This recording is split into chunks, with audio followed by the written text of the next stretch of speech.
सद्गुरु को नमन। जय श्री मधुसूदन। जैसा कि आप सब जानते हैं कि मैं आपको पिछले 2 एपिसोड से भगवद गीता के बारे में बता रही हूँ। और भगवद गीता तो वैसे मैंने आपको पूरी सुना चुकी है, पूरा 18 अध्याय मैं आपको पहले सुना चुकी हूँ। और मगर अब से मैंने जो शुरू कर रखा है वो ये शुरू करा हुआ है क्योंकि भगवद गीता पढ़ते हुए हमें जो बहुत डिफ़िकल्ट वर्ड्स होते हैं जो हमें समझ नहीं आ रहे होते, तो उनका मैं आपको थोड़ा सा और डिटेल में आपको समझा कर आगे बढ़ रही हूँ। जैसे जब भी आप भगवद गीता पढ़ेंगे तो आपको वो शब्द जब समझ आ जाएंगे तो आप पूरी भगवद गीता आसानी से समझ पाएंगे। तो जैसे मैंने आपको बताया था सांख्य योग जो इसका भगवद गीता का दूसरा अध्याय है, इसके बारे में हम बात करी थी हमने 2 लास्ट एपिसोड्स के अंदर, जिसके अंदर मैंने आपको ज्ञान योग के बारे में बताया था, कर्म योग के बारे में बताया था, जिसके अंदर मैंने आपको आत्मा ज्ञान योग के बारे में मैंने आपको बताया था। जब भी ज्ञान के बारे में बात भगवान करते हैं तो आत्मा के ज्ञान के बारे में बात करते हैं, और जिसके अंदर भगवान अर्जुन को बताते हैं कि आत्मा अजर अमर है। कर्म योग के बारे में जब भगवान बात करते हैं तो भगवान कहते हैं कर्म योग सबसे अच्छा योग है, और कर्म करते हुए तब कोई भी कर्म योग बनता है जब हम उसके बंधनों से अपने को मुक्त करके वो कर्म करते हैं। तो ये सारी बातें मैंने आपको अपने लास्ट 2 एपिसोड्स में बताई थी। आज भी हम इसी चैप्टर को ही लेकर चलेंगे क्योंकि बहुत सारे, अगर हम कहते हैं कि बहुत सारे शब्द ऐसे आते हैं जो मुश्किल हैं, तो मैं ये नहीं कह पाऊँगी कि मैं एक एपिसोड में एक चैप्टर को कंप्लीट करूँगी। मे भी शायद मुझको, जैसे अभी इसी चैप्टर के लिए मेरा भी 3rd एपिसोड बन रहा है। तो आज मैं आपको कर्म योग के बारे में ही और बताऊंगी, और जो उसका नेक्स्ट मतलब सांख्य योग के बाद भी जो नेक्स्ट चैप्टर है, 3rd चैप्टर जो है वो कर्म योग ही है। तो आज हम थोड़ा सा कर्म योग के बारे में ही ओवरऑल बात कर रहे हैं। तो इसके अंदर जैसे सांख्य योग जो 2nd अध्याय है इसका, उसके अंदर कुछ शब्द और आते हैं, जैसे एक आता है कि स्थिर बुद्धि आता है, स्थित प्रज्ञा आता है, समत्व का भाव आता है। तो ये 3 चीज़ें मैं आपको सबसे पहले बताने जा रही हूँ।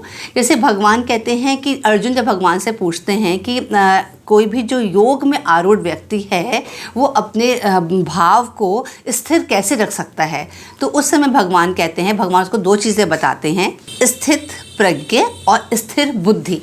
तो स्थित प्रज्ञ क्या होता है? भगवान कहते हैं कि स्थित प्रज्ञ होता है जब कोई भी मनुष्य अपने सभी कामनाओं को समाप्त कर देता है तो वो स्थित प्रज्ञ कहलाता है। मतलब बहुत, भगवान ने तो इसको बहुत डिटेल में बताया है, बहुत अच्छे से मतलब समझा के बताया है, मगर जो उसका निचोड़ निकल कर आता है, क्योंकि जब भगवान बताते हैं तो बहुत सारे मतलब बहुत डिटेल में बोलते हैं भगवान हर बात को। तो जब इतनी डिटेल में हम जब सुन रहे होते हैं या पढ़ रहे होते हैं तो फिर हम कनेक्शन अपना, मतलब हमारा कनेक्शन ख़त्म हो जाता है, हम बात को समझ नहीं पा रहे होते हैं। तो उसको जब अगर शॉर्टेस्ट वे में अगर आप समझेंगे तो स्थित प्रज्ञा का मतलब यही है कि स्थित प्रज्ञा मतलब भगवान कहते हैं जब कोई भी मनुष्य अपने सभी मनोकामनाओं को पूर्ण रूप से समाप्त कर देता है तो वो क्या कहलाता है? वो स्थित प्रज्ञा कहलाता है। और इसी प्रकार से भगवान कहते हैं स्थिर बुद्धि के बारे में। तो स्थिर बुद्धि क्या होता है? भगवान कहते हैं कि जब कोई भी मनुष्य सुख दुख के भाव के अंदर अपने को समान रखता है, सुख दुख मतलब सुख आने पर उसका अंदर बहुत अहंकार नहीं आता, वो बहुत प्रसन्न नहीं होता, और दुख आने पर वो बहुत दुखी नहीं होता, तो ऐसी स्थिति के अंदर उसकी बुद्धि क्या कहलाएगी? स्थिर बुद्धि कहलाएगी। जब वो राग द्वेष क्रोध भय सब कुछ छोड़ देता है तब उसकी बुद्धि स्थिर बुद्धि कहलाती है। इसी प्रकार से भगवान कहते हैं समत्व का भाव।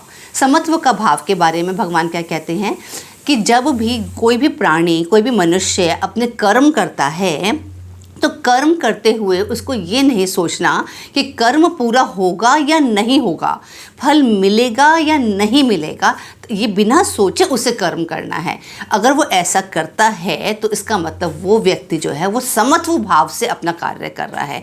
मतलब बिना किसी मनोकामनाओं को रखे हुए, बिना किसी कामनाओं की पूर्ति के ध्यान में रखते हुए जब कोई कर्म करता है, जब वो ये व्यक्ति सोच लेता है कि चाहे ये कर्म करते हुए मेरा कर्म पूरा हो या ना हो, मुझे फल मिले या ना मिले, तब इसका मतलब वो समत्व योग में आरूढ़ है, वो समत्व भाव से अपना काम कर रहा है। तो ये 3 चीज़ें भगवान ने बहुत अच्छे से समझाई हैं इसके अंदर। और साथ में एक भगवान कहते हैं योग के बारे में। योग के बारे में तो मैं आपको शुरू से ही बता रही हूँ कि योग, जो मैंने आपको पहले भी बताया, बहुत अच्छा लगता है इस बात को जानकर कि योग के बारे में भगवान कहते हैं कि योग जो हम करते हैं वो योग है, बट इसके अलावा भी योग है, कुछ और है। और योग क्या होता है? भगवान एक सिंगल लाइन में अगर इसकी बात करी जाए योग क्या है, तो भगवान कहते हैं अप्राप्त की प्राप्ति को योग कहते हैं। अब ये अप्राप्त क्या है? क्या जो हमारी मन की इच्छाएं होती हैं, जो हमें प्राप्त हो जाती हैं, जैसे हमने कुछ अपने जीवन में कुछ लक्ष्य बनाते हैं, हमारे वो लक्ष्य पूरे हो जाते हैं, हम नौकरी चाहते हैं, हमें नौकरी मिल जाती है, मतलब जो भी हम कार्य चाहते हैं अपने जीवन के अंदर, सुख जो हम चाहते हैं अपने जीवन से, हम बहुत मेहनत करते हैं, अपने कर्म करते हैं और वो उन सुख की प्राप्ति हम कर लेते हैं। तो वो तो उसका मतलब प्राप्त होने योग्य चीज़ें थी, इसलिए हमने प्राप्त कर भी ली अपने जीवन के अंदर। मगर भगवान कहते हैं जो आपने प्राप्त करने योग्य चीज़ें थी और जो आपने प्राप्त कर भी ली हैं, वो क्षण भंगुर हैं, मतलब कुछ समय की आपको प्रसन्नता दे सकती हैं, कुछ समय की ही आपको खुशी दे सकती हैं। फिर आपके मन में कुछ टाइम के बाद फिर नई मनोकामना वापस उभर के आएंगी, फिर आपका लक्ष्य वो बन जाएंगी, फिर वो आपको कम समय के लिए खुशी देंगी, फिर आपको कोई और आपकी मनोकामना हो जाएगी। तो ये क्या है? ये सब चीज़ें क्या है? प्राप्त करने योग्य चीज़ें हैं, मतलब प्राप्त कर पाते हैं। तो इसका मतलब क्या हुआ कि ये योग नहीं है। तो योग क्या है? फिर जीवन के अंदर योग क्या है? भगवान कहते हैं जो चीज़ अप्राप्त है वो उसको प्राप्त करना योग है। और अप्राप्त क्या है? अप्राप्त भगवान है। भगवान को प्राप्त करना मुश्किल है। तो भगवान कहते हैं जब कोई भी मनुष्य समत्व के भाव को रखते हुए अपने कर्म करता है तो वो योग में आरूढ़ हो जाता है। मतलब वो उसने क्या कर लिया? उसने अप्राप्त को प्राप्त कर लिया। और वो अप्राप्त क्या है? भगवान। मतलब अगर कोई समत्व का भाव रख के अपना कार्य करता है तो इसका मतलब उसको कौन मिल जाते हैं? उसको भगवान प्राप्त हो जाते हैं, क्योंकि वो अप्राप्त हैं। और इसका मतलब वो व्यक्ति योगी कहलाता है, क्योंकि उसको योग की वजह से, अपने उन कर्मों की वजह से जिससे वो डिटैच होकर कर्म कर रहा था, आसक्ति रहित कर्म कर रहा था, तो उससे उसको कौन प्राप्त हो गए? भगवान प्राप्त हो गए। तो ये एक योग है, एक तरह से भगवान को प्राप्त करना एक योग है। तो इस प्रकार से भगवान ने इस अध्याय के अंदर ही, मतलब सांख्य योग जो द्वितीय अध्याय है, उसके अंदर भगवान ने ये 3 चीज़ें और बताई हैं, जो मैंने आपको अभी क्या बताई हैं? स्थित प्रज्ञ, स्थिर बुद्धि और समत्व का भाव, और योग मतलब अप्राप्त की प्राप्ति का नाम योग है। आप इस बात को अच्छे से ध्यान रखिएगा। और साथ में भगवान कहते हैं कर्मों के बंधन के बारे में भगवान कहते हैं कि जब आप इस प्रकार से अपना आचरण करते हैं, करते हुए कर्म करते हैं, तो उसके बाद आप क्या हो जाते हैं? कर्मों के बंधन से आप सदैव के लिए मुक्त हो जाते हैं, जब आप समत्व का भाव रखते हैं। भगवद गीता के अंदर भगवान एक बात और बहुत अच्छे से बताते हैं। वो कहते हैं कि जब भी कोई प्राणी विषयों का चिंतन करता है तो विषयों का चिंतन करने से उसकी आसक्ति उत्पन्न हो जाती है। और उन विषयों के बारे में जब अगर उनकी विषयों के लिए आसक्ति उत्पन्न होती है तो उसको कामना उत्पन्न हो जाती है उसको प्राप्त करने की। और जब कामना में विघ्न पड़ती है तो क्रोध उत्पन्न होता है। क्रोध उत्पन्न होने से मूढ़ बुद्धि हो जाती है। मूढ़ बुद्धि होने से स्मृति में भ्रम हो जाता है। स्मृति में भ्रम होने से बुद्धि का नाश होता है। और किसी भी प्राणी की जब बुद्धि का नाश हो जाता है तो उसका पतन हो जाता है। तो इसका अगर आप इस बात को ध्यान से समझेंगे, इसका मतलब भगवान क्या कहना चाहते हैं? किसी भी अगर मनुष्य का पतन हो रहा है तो उसका कारण क्या है? उसका कारण है उसका विषयों का चिंतन करना।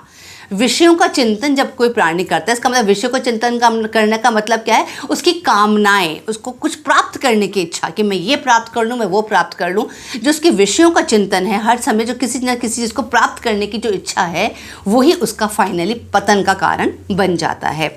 एक भगवान ये बताते हैं अच्छे से। और साथ में उसके बाद भगवान अर्जुन को यही बोलते हैं यहाँ पर कि जो पुरुष संपूर्ण कामनाओं को त्याग कर ममता रहित, अहंकार रहित, स्पृहा रहित हुआ विचरता है, वही शांति को प्राप्त हो जाता है। तो ये सारा इसके अंदर है। और साथ में अब मैं आपको थोड़ा सा कर्म योग के बारे में, जो तृतीय अध्याय है कर्म योग, उसके बारे में बता रही हूँ। कर्म योग के अंदर भगवान कहते हैं कि भगवान सबसे बहुत अच्छी बात कर्म योग में कहते हैं कि मेरे लिए इस पूरे ब्रह्मांड में कोई भी चीज़ अप्राप्त नहीं है। मतलब कोई ऐसी चीज़ नहीं है जिसको मैं प्राप्त नहीं कर सकता, मगर तब भी मैं कर्म करता हूँ।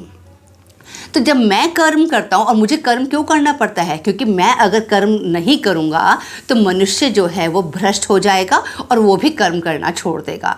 इसलिए मनुष्य को समझाने के लिए कि मनुष्य भ्रष्ट ना हो, अपने पद से विचलित ना हो, तो उसके लिए मुझे भी कर्म करने पड़ते हैं, चाहे मुझे कोई भी चीज़ इस पूरे ब्रह्मांड में अप्राप्त नहीं है।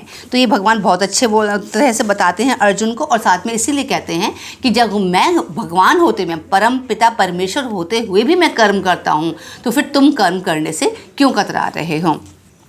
और साथ में भगवान आगे बोल रहे हैं, जैसे इसमें अर्जुन एक चीज़ और भगवान से पूछते हैं कि वो कहते हैं कि मनुष्य जो योग में आरूढ़ मनुष्य है वो भी कभी कभी अपने पद से विचलित हो जाता है, तो वो पाप क्यों करता है, उस ऐसा व्यक्ति पाप क्यों कर पाता है। तो भगवान उसके लिए बताते हैं कि जो रजोगुण से उत्पन्न जो काम है वही उसको पाप करने के लिए उत्तेजित करते हैं, प्रोत्साहित करते हैं। तो ये जो काम है, भगवान काम के बारे में बहुत अच्छा बताते हैं कि भगवान कहते हैं जिस प्रकार से धुएं से अग्नि ढकी रहती है, जिस प्रकार से गर्भ में जेर से गर्भ ढका रहता है, उसी प्रकार से ही जो ऐसी एक एग्जाम्पल और देते हैं, जिस प्रकार से मैल से दर्पण भी ढका रहता है, तो उसी प्रकार कोई भी जो मनुष्य है अगर उसके अंदर काम भाव आ जाता है तो उसका ज्ञान जो है काम भाव से ढक जाता है, मतलब उसका ज्ञान जो है समाप्त हो जाता है अगर उसमें काम भाव आता है, और यही काम भाव जो है ये उसको पाप करने के लिए उत्साहित करता है। तो भगवान कहते हैं इसी वजह से काम को अपने अंदर काम को रोकना पड़ेगा, कामनाओं को रोकना पड़ेगा। और साथ में भगवान कहते हैं कि इंद्रियों को वश में करके ही हम अपने कामनाओं को रोक सकते हैं, काम को रोक सकते हैं। जैसे भगवान कहते हैं, यहाँ पर बहुत अच्छा भगवान बताते हैं, भगवान कहते हैं शरीर से श्रेष्ठ इंद्रियां हैं, इंद्रियों से श्रेष्ठ मन है, मन से श्रेष्ठ बुद्धि है, और बुद्धि से श्रेष्ठ आत्मा है। तो भगवान कहते हैं इसलिए आत्मा को जानकर बुद्धि के द्वारा मन को वश में करना पड़ेगा, और इसी प्रकार से अपने अंदर में जो कामनाएं हैं उनको तो उस शत्रु का तो नाश कर पाएगा। तो इस प्रकार से भगवान यहाँ पर ये सारा भगवान बताते हैं तृतीय अध्याय कर्मयोग के अंदर। तो उम्मीद करती हूँ कि आज के लिए इतना बहुत होगा आपको बताना मेरा, और क्योंकि अब अगली बार फिर मैं आपको नया चैप्टर जो है उसी से शुरू करूँगी। कर्मयोग तक तृतीय अध्याय तक मैंने आज आपको बताया, और जो चतुर्थ अध्याय है उसका नाम है ज्ञान कर्म संन्यास योग। तो मैंने जैसे आपको बताया था हर अध्याय के पीछे योग शब्द आता है, इसके नाम में भी ज्ञान कर्म संन्यास योग है। इसका मतलब आप इसके अंदर ज्ञान के बारे में, कर्म के बारे में, संन्यास के बारे में और योग के बारे में, चारों जो अक्षर आए हैं ज्ञान कर्म संन्यास योग, इन चारों के बारे में ही जब आप एक साथ पूरे बात को समझेंगे तो यह आपको अध्याय भी बहुत अच्छे से समझ आएगा। तो उम्मीद करती हूँ आज का भी अध्याय आपको अच्छा लगा होगा। अपने नेक्स्ट एपिसोड में दोबारा आपसे मिलती हूँ, तब तक के लिए हरि ओम तत्सत।